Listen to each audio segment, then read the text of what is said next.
बिस्मिल्लाहिर्रहमानिर्रहीम। नाज़रीन व सामीन अस्सलाम वालेकुम। नाज़रीन, जैसा कि पिछली वीडियो में अर्ज़ किया था कि मैं एक सीरीज़ शुरू कर रहा हूँ जिसमें हम पाकिस्तानी मईशत के जो दरीना मसाइल हैं उनके ऊपर बात करेंगे, आम फहम अंदाज में बात करेंगे और कोशिश करूँगा कि मैं उस हवाले से थोड़ा सा मुख्तलिफ और थोड़ा सा नया नुक्ता नज़र पेश कर सकूँ।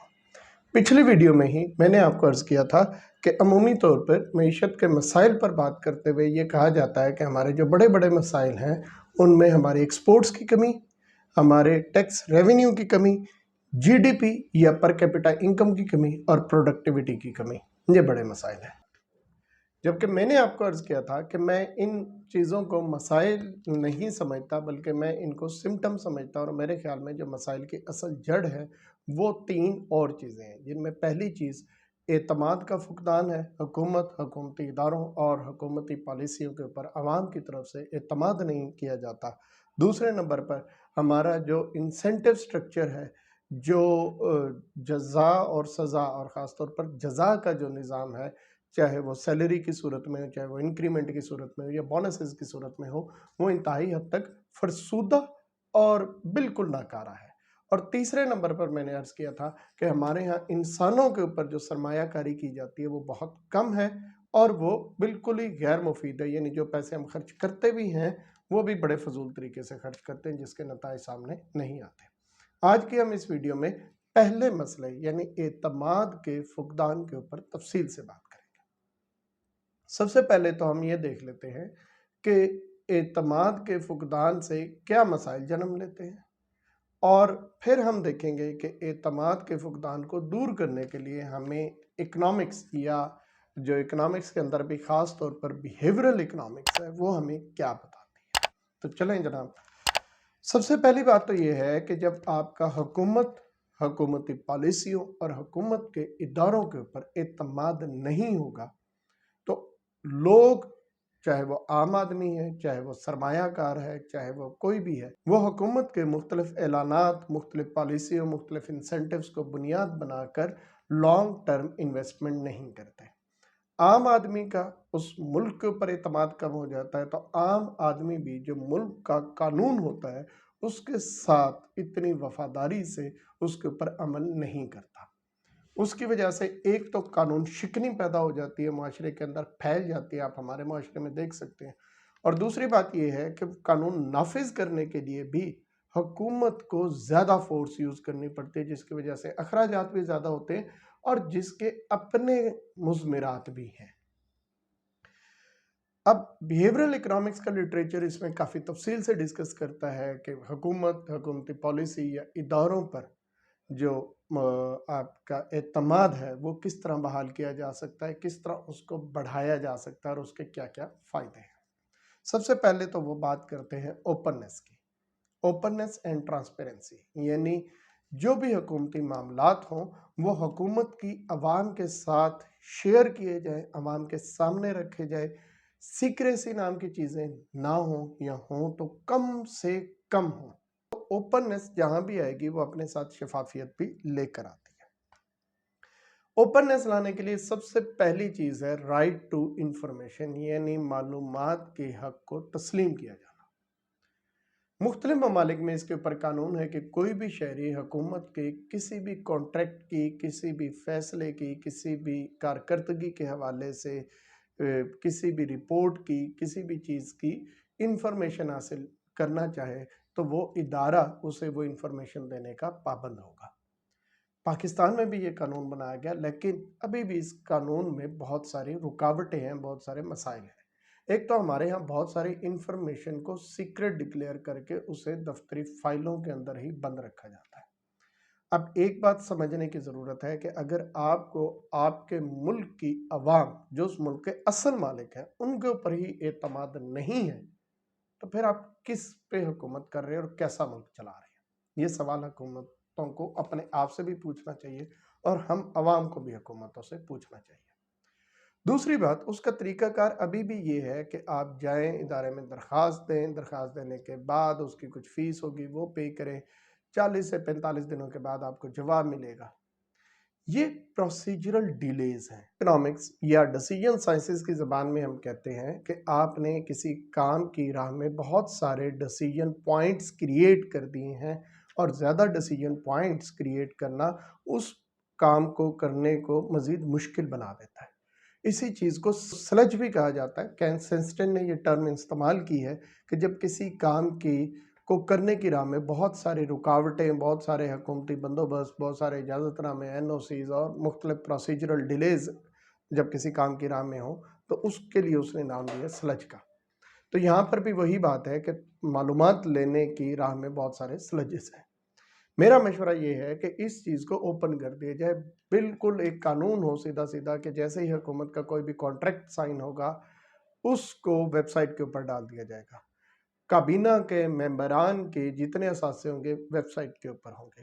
کابینہ میٹنگز کے جو منٹس ہوں گے وہ کچھ دنوں کے بعد، ایک ہفتہ، 4 دن، 5 دن کے بعد ویب سائٹ پہ ڈال دیے جائیں گے۔ جو فیصلے ہوں گے مختلف اداروں کے اندر ان کو اس ادارے کی ویب سائٹ کے اوپر، اس کے سوشل میڈیا پیجز کے اوپر ڈال دیا جائے گا، ٹائم لائنز کے ساتھ ڈال دیا جائے گا۔ اس سے کیا ہوگا؟ اس سے ہوگا یہ کہ ایک تو حکومت کے ان اعلانات اور اقدامات کے اوپر عوام کی براہ راست نظر ہوگی، حکومتوں کے اوپر بھی پریشر ہوگا کام کو بہتر کرنے میں، اور عوام کو بھی حکومت کے اوپر زیادہ اعتماد آئے گا۔ دوسری چیز جو بزنس مین طبقے کے لیے بہت ضروری ہے وہ ہے پالیسیوں کے اندر استحکام۔ ہمارے ہاں پالیسیوں کے اندر استحکام نہیں ہے، جس کی وجہ سے جب بھی کوئی پالیسی اناؤنس کی جاتی ہے تو اس کے اوپر بھی ہمارے جو سرمایہ کار ہیں ان کا اتنا اعتماد نہیں ہوتا۔ اور اس سلسلے میں جو سب سے اہم ہے وہ ہے بجٹ۔ بجٹ کے اندر جب آپ مختلف اخراجات کا، مختلف منصوبوں کا اور مختلف طرح کے ٹیکسز کا اعلان کرتے ہیں تو وہ کچھ ہی عرصے کے بعد تبدیل کر دیا جاتا ہے۔ یہ غلط بات ہے۔ اب میرے خیال میں ہونا یہ چاہیے کہ جب آپ نے ایک دفعہ بجٹ پاس کر دیا، ٹیکسز کی ریٹس کا، مختلف طرح کے ٹیکسز کا، ایکسپینڈیچرز کا آپ نے پورا پلان دے دیا، تو اب اس کے اندر کسی بھی قسم کی تبدیلی لانے کے لیے بھی واپس پارلیمنٹ میں جایا جائے، واپس اس کے اوپر بحث ہو، اور پھر پارلیمنٹ ہی اس تبدیلی کی منظوری دے۔ اس سے کیا ہوگا؟ اس سے جو بجٹ بنانے والے ہیں ان کے اوپر ایک چیک رہے گا، ان کے اوپر ایک پریشر رہے گا کہ آپ نے ایک دفعہ ہی سوچ سمجھ کے تمام فیصلے کرنے ہیں۔ اسی طرح عوام کے ساتھ بھی ایک پبلک کوسچن آنسر سیشن ہونا چاہیے، کوئی ویب سائٹ ہو، کوئی فورم ہو جس کے اوپر عوام جو ہے نا وہ اپنے سوالات ڈال سکے، اور ہر مہینے کے جو ہر منسٹری سے ریلیٹڈ ٹاپ کے 2، ٹاپ کے 3 یا سب سے بڑے 4 سوال یا 5 سوال جتنا بھی ڈیسائیڈ کر لیں وہ اس منسٹری کے سامنے پیش کیے جائیں، وہ اس کا جواب دے، وہ سوال بھی اور وہ جواب بھی وہاں پہ ویب سائٹ پہ موجود ہو۔ اسی طرح ایک اور کام یہ ہے کہ جتنے بھی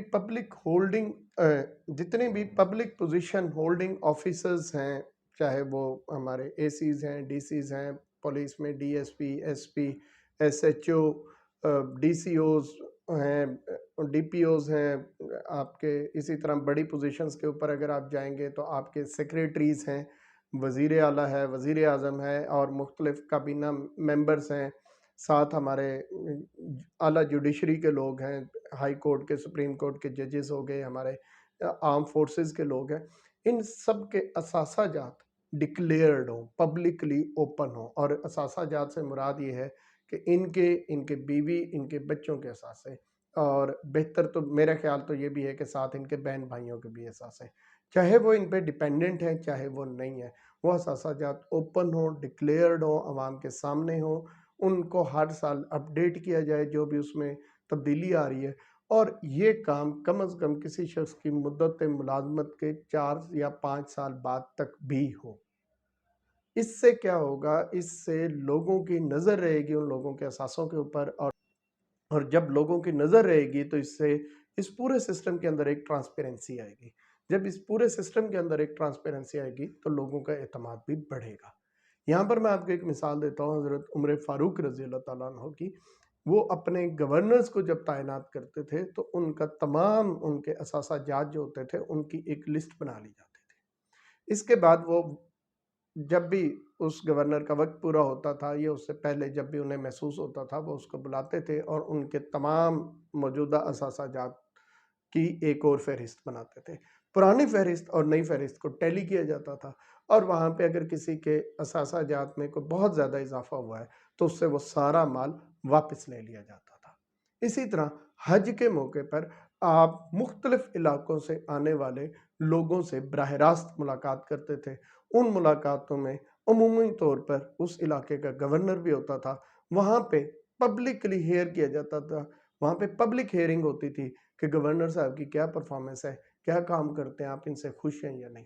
मेरा ख्याल है डिजिटल मीन्स को इस्तेमाल करके, जदीद ज़राए को इस्तेमाल करके आवाम से इसी तरह का फीडबैक कलेक्ट करना चाहिए, और फिर इस फीडबैक की बुनियाद के ऊपर जो मुख्तलिफ ऑफिसर्स हैं उनकी तरक्की, तबादले और उनकी तनख्वाहों में इजाफे का फ़ैसला होना चाहिए। ये नहीं होना चाहिए कि जी 10% तनख्वाहें सबकी बढ़ा दो, उसको किसी तरह उसकी कारकर्दगी के साथ लिंक किया जाए। लेकिन कारकर्दगी के साथ उसका जो लिंक होगा, इसके ऊपर हम मज़ीद बात करेंगे हमारे दूसरे पॉइंट के अंदर, जिसमें हम इस पूरे इंसेंटिव स्ट्रक्चर को अच्छी तरह समझने की कोशिश करेंगे और इसके बारे में अपने गुजारिशात पेश करने की कोशिश करूँगा। तब तक के लिए इजाज़त दीजिए। बहुत शुक्रिया। अल्लाह हाफ़िज़।